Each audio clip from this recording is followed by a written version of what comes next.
बौद्ध विहार मंदिर देवरिया से चौराहा से सटे दक्षिण तरफ ग्राम सभा कोरपट्टी में ये एक साथ 15 वृक्षों का वृक्षारोपण आज होने जा रहा है। बहुत सौभाग्य की बात है। ये भगवान बुद्ध की धरती, ये शांति का धरती है और भंते जी के सहयोग से ये सब आज होने जा रहा है। और इस पर एक लोकगीत है।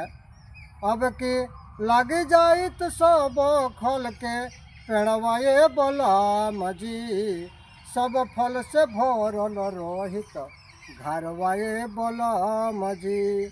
आर खोजले पर किनले पर फल मिले, खोजले पर छाया, कैसे निरोग रही आदमी के काया।